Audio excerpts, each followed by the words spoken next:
Instructions. Start with a sharp emotional hook line in the man's voice. Introduce the two leads.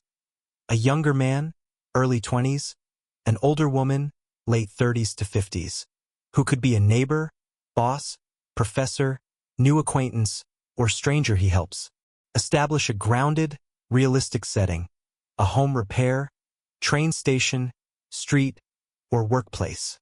Hint at the emotional or romantic tension, not yet acknowledged by either character. Keep the narration intimate and confessional, like a personal story. End on a cliffhanger or turning moment. A look, a brush of the hand, a line of dialogue that changes everything. ChatGPT said, title, My cousin's ex-wife said, We don't owe him loyalty, do we? Part 1. The beginning, taboo spark and suspenseful setup. I don't remember what I came over to fix. Only the way her voice dropped when she said my name. It was supposed to be a quick thing, the porch light. That's what she texted. Flickering for days, wires may be loose. She could have called someone else. She should have. But I was already halfway through the fence repair out back, and she leaned over the railing like it was nothing, like she wasn't his ex-wife. Ryan, you good with tools? That was 3 days ago. Tonight, the porch light was still busted, but I was standing in her living room, staring up at a fixture I didn't care about, pretending not to notice she just changed into a thin gray t-shirt and her hair was damp. Not wet enough to be fresh, just clingy enough to make me forget how to speak. Candace was older than me by at least 15 years, mid-40s maybe, but she never carried it like a weight. She wore it like a secret. Her eyes didn't dart around the way women my age did, checking phones or mirrors. She just looked at you, like nothing scared her anymore, except maybe this. That light's a liar, she said behind me, arms crossed. Wants attention more than it wants fixing. I laughed. A stupid, half-nervous thing that caught in my throat. You sure it's not just lonely? She didn't answer right away, just walked past me, close enough that I felt the heat off her skin. She smelled like bergamot and something sharper, maybe a cleaning product, the kind of scent that stays with you longer than it should. You're not like him, she said suddenly, her back to me now, fidgeting with the sleeves of her shirt. I froze, my hands still holding the useless bulb. Him. She meant my cousin, her ex. We didn't talk about him. That was the unspoken rule since he moved to Arizona and stopped calling. They'd been divorced 8 months. We'd barely spoken before that. Now, she and I shared a backyard fence and an increasing list of small excuses to knock on each other's doors. I looked down. We're not close. Still, she said, finally turning. We don't owe him loyalty, do we? The room felt smaller suddenly, or maybe just quieter.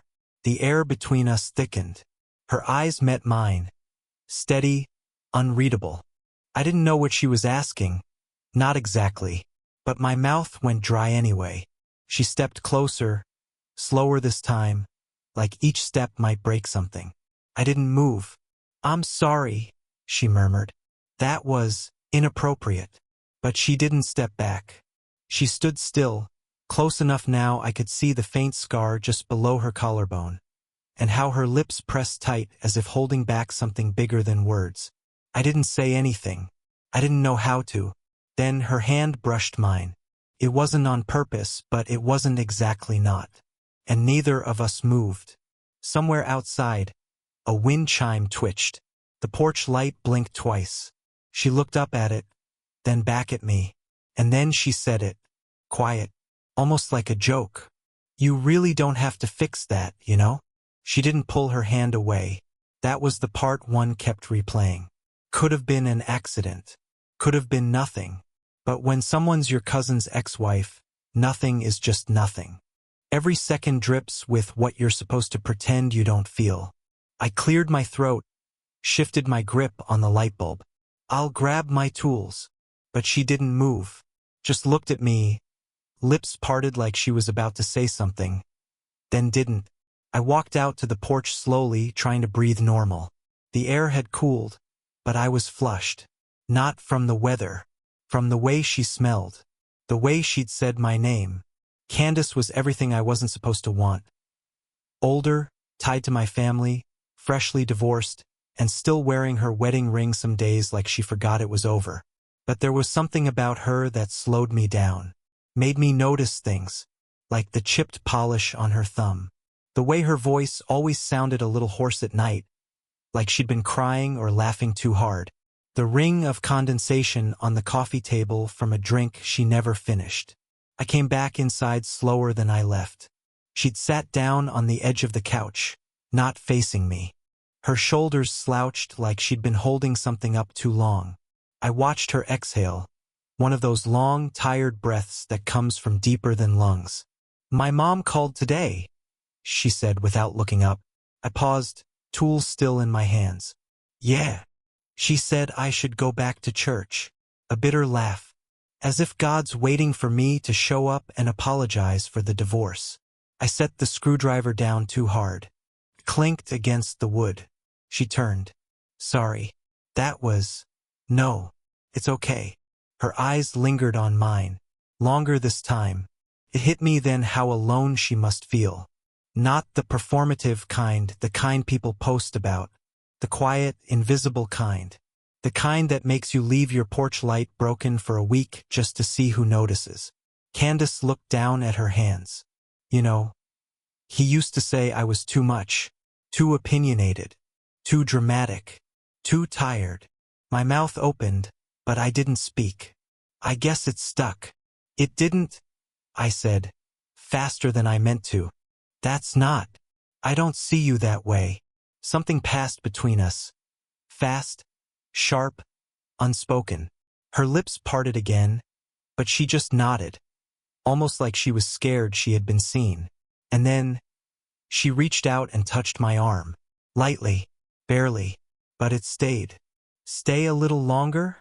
she asked. I couldn't look at her for a second. My heart was punching against my ribs. "Just until the light's fixed," she added, but her voice broke at the end, just slightly. I swallowed. Could have said no.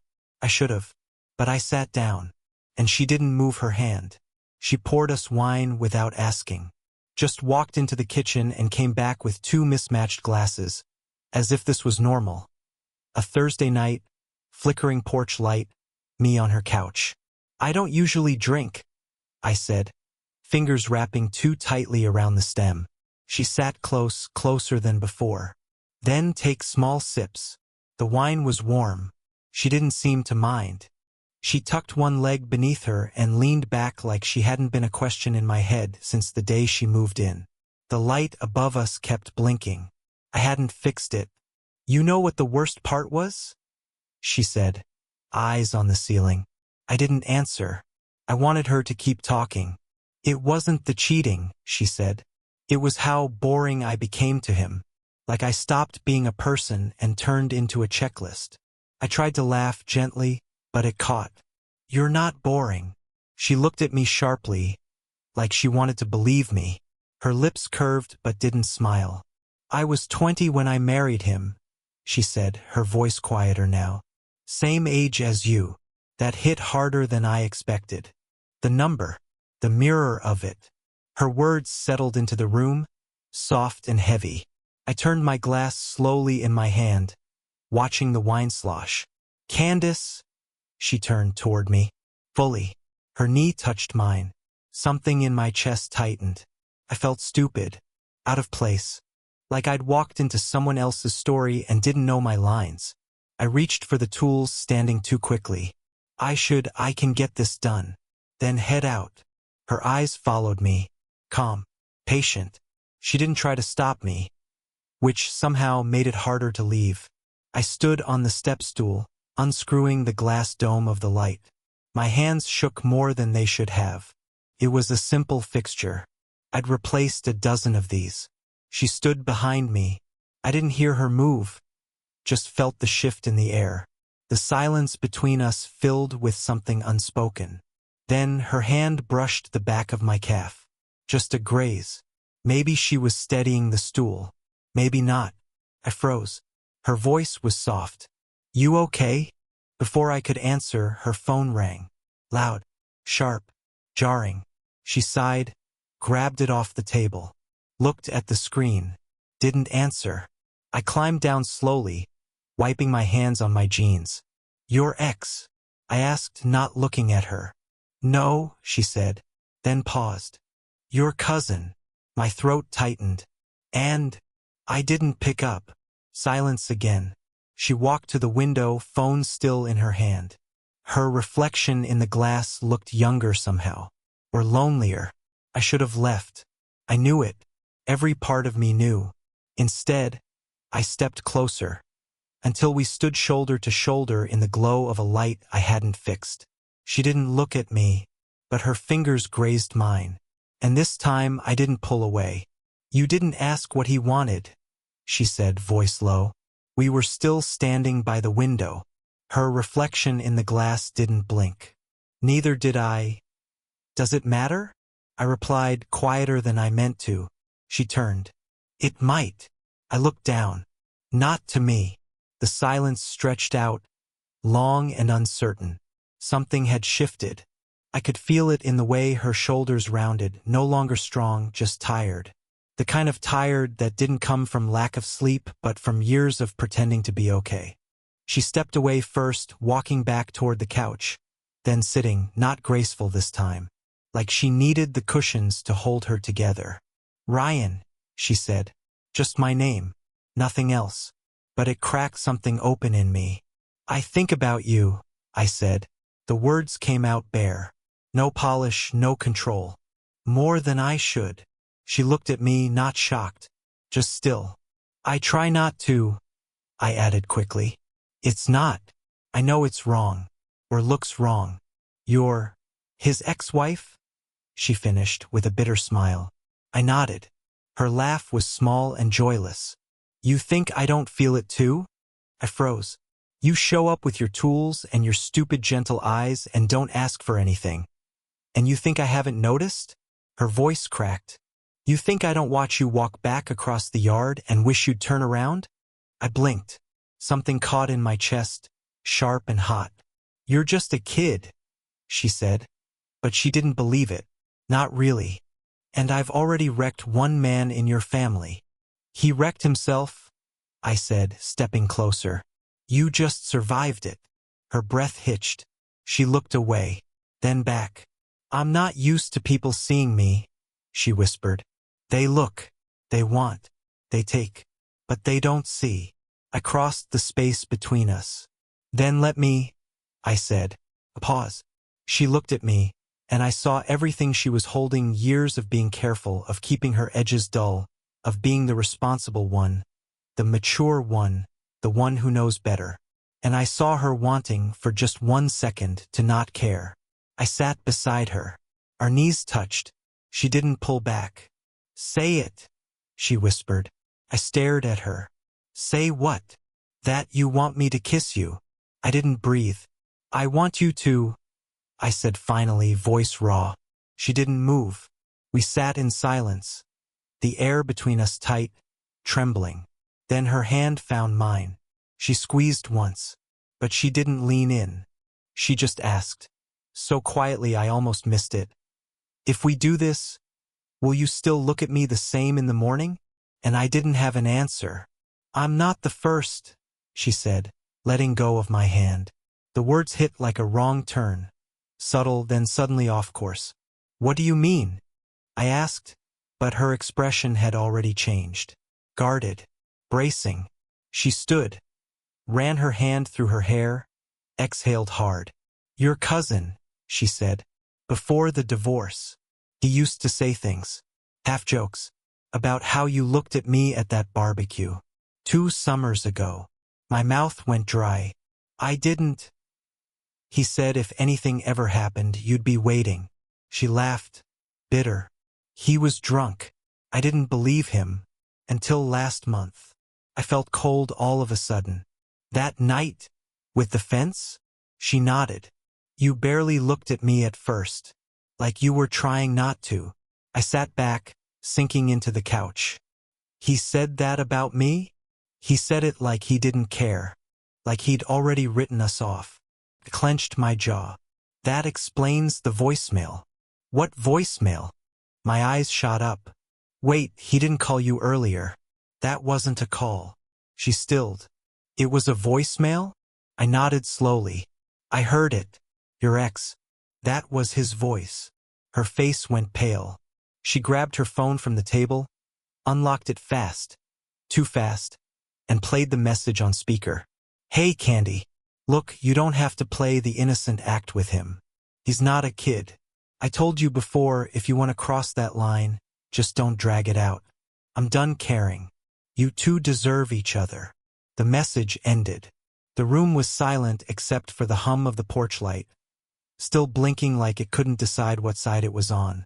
She didn't look at me, just stared out the window like her reflection could explain something she didn't understand. I didn't know, she said finally. I didn't know he knew. I stepped toward her. It doesn't matter. But she shook her head, retreating half a step. It does. Because now I don't know if you want me because of me or because of the way he never did. That's not fair, I said, louder than I meant. She turned, eyes shining. Isn't it? You think I don't wonder every day if I'm just a test you're running to see if you're better than him? That's not what this is. She paused. Then what is it? I stared at her. It's not about him. Prove it. Her voice was barely above a whisper. A dare, a plea, a challenge. I stepped closer until I could feel the warmth of her again. I came here because of the light, I said. But I stayed because of the dark. She blinked. Every time I leave your house, I feel like I'm forgetting something behind. She breathed in. Then suddenly, a knock at the door. We both froze. She looked at me, then at the door, then back, and said, "Don't answer it." The knock came again, louder this time. 3 measured taps, then silence. She didn't move. Neither did I. "I'm serious," she said, voice steady but low. "Don't open it." "I'm not," I said. I didn't even look at the door. She stepped back, arms crossed tightly over her chest, like she was trying to hold herself together. The wine glass sat forgotten on the table, half full. The porch light above us buzzed once and went out completely. For a second, the room went dim. Felt like a cue. "Why'd you really call me about the light?" I asked. Her shoulders stiffened. "You could have called anyone. A handyman, a neighbor. You waited 3 days." Her mouth twitched. "You think I planned this?" "I think you hoped for it." Silence. She sat on the edge of the couch again, not looking at me. Her voice came out hoarse. "I don't know who I am right now. I used to be someone's wife, someone's project, someone's mistake. And now I'm just Candace." "You're not just anything," I said. She looked up at me then, eyes rimmed red. "You're 24, she said, like it was a curse. "And I don't even know what I'm offering. I'm not new. I'm not simple. I don't know how to flirt anymore without apologizing for it halfway through." I took a breath, sat across from her, close but not touching. "I don't want new," I said. "I want someone who sees through all the noise, who doesn't need me to pretend to be cooler, smoother, more figured out than I am." She laughed, but it cracked in the middle. "You are more figured out than you think," she whispered. I shook my head. "I'm scared of this, of you, of what it would mean."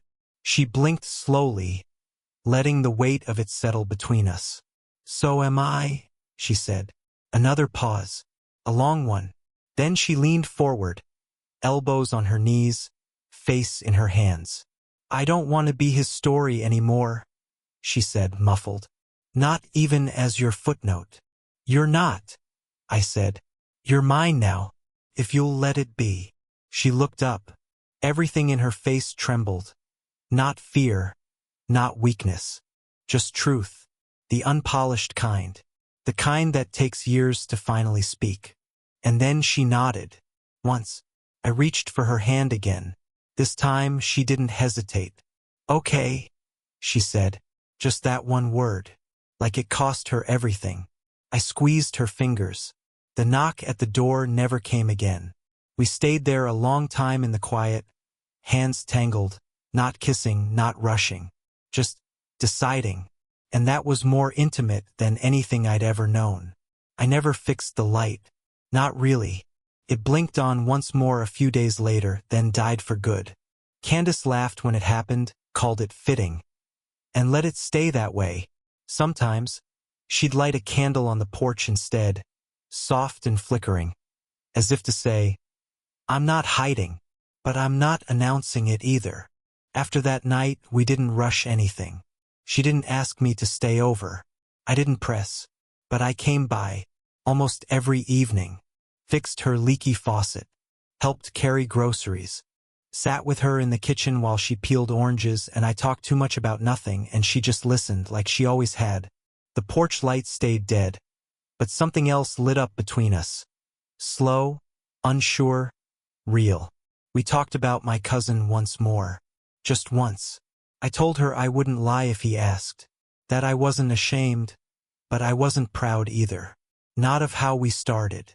She nodded. Let him ask, she said. I'm not afraid of that man anymore. The thing is, we weren't a scandal. Not really. Just two people who found each other at the wrong time and stayed anyway. She stopped wearing the ring. One morning I noticed it gone, sitting in a little ceramic dish beside her kitchen sink. She didn't say anything about it, and I didn't ask. That felt like enough. One night, a week later, I kissed her on the porch. There wasn't music. No wine. No big reason. Just her, leaning in as I handed her the screwdriver, our fingers touching. We didn't have to say anything. That kiss, it didn't fix us. We weren't broken. We were just in it now, in the strange, beautiful mess of two people trying to build something after the dust has already settled. Candace cried the second time we slept together. I didn't ask why. I just held her tighter, didn't move. Sometimes the body knows what to say when words fall short. I won't pretend we got some movie-perfect ending. We didn't move in together. We didn't throw a party. There's still baggage, still days where she pulls away for no reason, and I wonder if I'm too young to handle it all. But I stay, and she lets me. That's love, I think, not the spark, but the staying. Not the light we fix, but the one we learn to live without.